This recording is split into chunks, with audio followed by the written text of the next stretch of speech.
Hey guys, I wanted to talk to you guys about my birth experience. So, my first born is Matthew. He's 4 years old now. I got really big with him.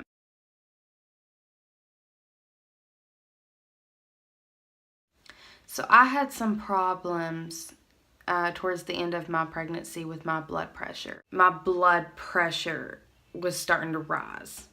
And that's normal in my family. So when I was really early in my pregnancy, my doctor thought I was having twins. He said, you're either having twins or you're having a big baby. And I was like, oh crap. He looked at the ultrasound and we only saw one. And then we realized, well, we're having a big baby. So fast forward, my pregnancy was okay. I started having Braxton Hicks really early with him. When you're with your first pregnancy, you kind of freak out. You're like, am I going into labor? Am I having contractions? You don't know what real contractions feel like until you've had them, until you have actually experienced them. You don't know. So before, when you're, just like it's your first pregnancy and you're having these contractions, you don't know if they're labor contractions or if they are just Braxton Hicks. And then you figure out they're just Braxton Hicks, unless they hurt. And some Braxton Hicks can hurt. But anyways, fast forward to about 37 weeks pregnant. I go in, we talk about my blood pressure. Well, then a few days later, I was about 37 weeks and 5 days. Well, 37 weeks and 4 days. And my blood pressure was sky high. I was a CNA. I already had as a certified nursing assistant, I already had a blood pressure cuff and stethoscopes at home. So I knew how to take my own blood pressure, and I was taking it regularly, at home to make sure that it wasn't, going high. And so when I noticed that it was sky high, and I called my doctors and they told me to come on in. And they said pack a bag, just in case, with me being that far along. So I packed a bag. I let everybody know in the family. I get there and they've got one of those straps around with the monitor on it to, listen to the heartbeat, listen to the movement, see your contractions. So I had one of those. And then, I don't know how long it was, but minutes go by, hours go by, and they were monitoring my blood pressure because that's what I was initially there for. So they monitored my blood pressure and it just stayed high. And I was anxious and quite frankly ready to get that baby out. So it was high. Well, my doctor comes back in and he tells me that I'm going into preeclampsia and toxemia, and that's when your blood pressure is super high and it gets dangerous for the baby, so they need to end up delivering the child. So when he came in and told me that, he said, Kayla, we have to deliver your son within the next 24 hours. I was like, oh my God, I'm not ready for this, but I was so ready. I was so beyond ready to just be done, And if you're a mom, you know. And so I got nervous, and the doctor told me that I needed to have what's called a balloon catheter put in my cervix to help me dilate. I wasn't dilated any, I wasn't phased any. And so basically it's a catheter that goes into your cervix. It forms a balloon in your cervix. It then expands. And so when it expands, that catheter goes down to a Foley bag. And your bed has to be set up at the highest level it can be on the bed, because the catheter and the Foley is literally from your vagina hanging off the bed. So when it's hanging off the bed, when it hits the floor, even though your bed is at the highest, it's got to hit the floor at some point. So when it hits the floor, that means you're ready. And why that means that when the Foley bag hits the floor is because here's the balloon catheter. It expands inside your cervix, and then it starts to slowly drop out of your cervix. This is so much information, guys. I'm so sorry. But you clicked on the video. So the balloon comes out of the cervix, expanding your cervix. And so when the balloon comes out, there it goes along with the catheter and then the Foley bag. So then the Foley bag ends up dropping on the floor. And that's when you know you're dilated enough. Not enough to have the baby, but dilated enough to get it going. That was number one. That started. They put that balloon catheter in me about 9 o'clock at night, and it dropped out by midnight, 12 o'clock. And they weren't expecting that. They didn't expect it to drop so early. So it dropped early, which means they started the Pitocin. And the Pitocin helps contract you more, helps with the contractions. So they started the Pitocin around midnight. And they had the Pitocin going, of course, the entire labor time. But it was about, fast forward, 7 o'clock in the morning. And they broke my water. A few hours go by after they broke my water. And I'm hardly dilating at all. I got up to a 4 centimeters dilated when I told them I couldn't do it anymore. I was ready for the epidural.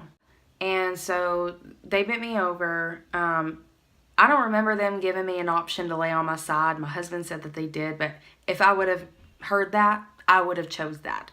But I had to literally lean over the side holding a pillow, and I was huge. And I'm very short torso. My ribs hit my hip bones. There's literally not even a centimeter in between my ribs and my hip bones.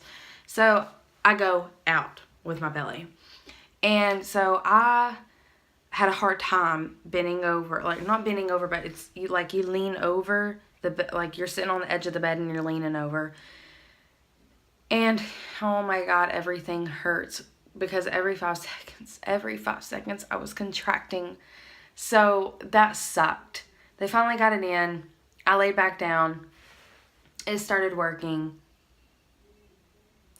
But then it started going up to here on my left side. Not on my right, on my left, where my heart is.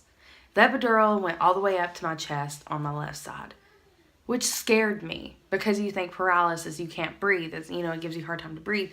And only on my left side. So that started worrying all of us. Well, then it went away. I don't remember how.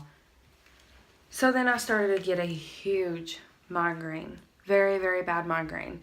And they ended up having to give me magnesium because they said that they were afraid that I was going to seizure while pushing. And I don't normally have seizures, but they were afraid that I was going to have a seizure while pushing because of my migraine. So they had to give me the magnesium, which means that you have to go a full 24 hours without getting out of bed after that, which sucked. They also said that with magnesium, your baby can come out floppy and lifeless looking. That didn't help what you're going to find out after my birth. That didn't help. And you'll know why in a second. So hours go by. It's 6:30 p.m. and I was dilated to 6. In 30 minutes, I dilated from 6 to 10. So it was 7 o'clock. I started pushing between 7 and 7:30, somewhere around that time. I started pushing. And pushing. And pushing. And pushing. For 2 hours. He kept sliding out and then going back in. Well, my blood pressure dropped. I couldn't breathe. They had to give me oxygen. After that, I started to crown. His head was coming out barely. My doctor used to work with my mom, and he looked at my mom with a, oh, look. And my mom looked at me and said, Kayla, honey, this has to be your last push. This has to be your last push. You have to get him out now. So I was like, oh crap. When my mom looks at me like that, I'm like, oh shit. I pushed with everything that I could. And as I was pushing, the doctor called the emergency team in and immediately threw me back, on my back, flat on my back. They laid my bed all the way back. All of a sudden, there's 15 people in my room. I have somebody holding my oxygen. It's probably my husband, I don't remember, but somebody had to hold it on me because I had a mask.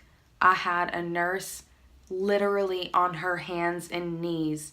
Her knees were on my bed and her hands were on my belly, pushing down on my uterus to help push him out. And then next to that nurse, I had a nurse next to her doing compressions on my pubic bone, my pelvic bone, because my son was stuck. So they're supposed to come out head down. He was sideways. Shoulder, shoulder. Pubic bone up here. Shoulder, shoulder, butt. Okay? So I had the nurse doing the compressions on my pubic bone as my doctor had to break my son's clavicle, his collarbone right here. He had to break it as the nurse was doing compressions on my pubic bone to pop my pubic bone up and out of place to where when he broke his collarbone, he could come out because he was stuck. It's called shoulder dystocia. He was stuck. The scary thing about that is that you can break the baby's neck getting them out that way. And doctors don't know that they're like that until they're literally coming out. So we really didn't have the option to go and do a C-section. He was already head out, you know. He broke his collarbone, got him out, nothing. The whole room was quiet. All you hear is beeping. And I'm sitting there asking if he's okay. It's like in a movie. Is he okay? Is he breathing? Is he okay? Because there's no cry. Nothing. There's no sound. Look at my husband and he's just staring and like, you know, what is going on? And my mom is the same look. My whole family, same look. What is going on? My son came out lifeless. Like they said, with the magnesium. But with the trauma, we didn't know what it was from. He came out no color. He failed all of his tests. He came out just floppy. When you don't hear nothing, you freak out. So when you're pregnant, you're so scared of everything happening. When you're a mom, you're so scared of happening. When things go like that, you're afraid. Is my child gonna come out stillborn? Is this gonna be okay? And it was.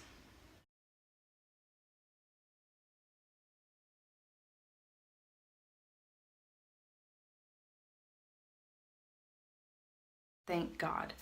So they took him to the table, they weighed him, they did everything, and he started crying. They were checking his clavicle, making sure, you know, it was okay. Which, by the way, they heal on their own. He didn't have to have anything. He did have to have physical therapy, like 3 months later. Come to find out, he got torticollis. He is 4 years old, he's healthy, he is smart as ever, and that was the scariest day of my life. And literally, the first thing I asked for, besides my son, because I didn't get to hold him first, the first thing I asked for was a Coke. My dad had to go all the way downstairs to get me a Coke, bless his heart. Speaking of my dad, his name is Tennessee Gem, Gem. He also does YouTube. He metal detects. So go subscribe to him. But anyways, it was a scary day, but we got through it. But that's my birth story of my number one. I do have 2 kids. Stay tuned and I will post a video about my second birth, which was a C-section, but you'll have to see that whenever I post it. But anyways, I hope you guys enjoyed this video. If you did, give it a big thumbs up. And don't forget to like, comment, and subscribe. Have a great day, and I will see you guys soon. Bye.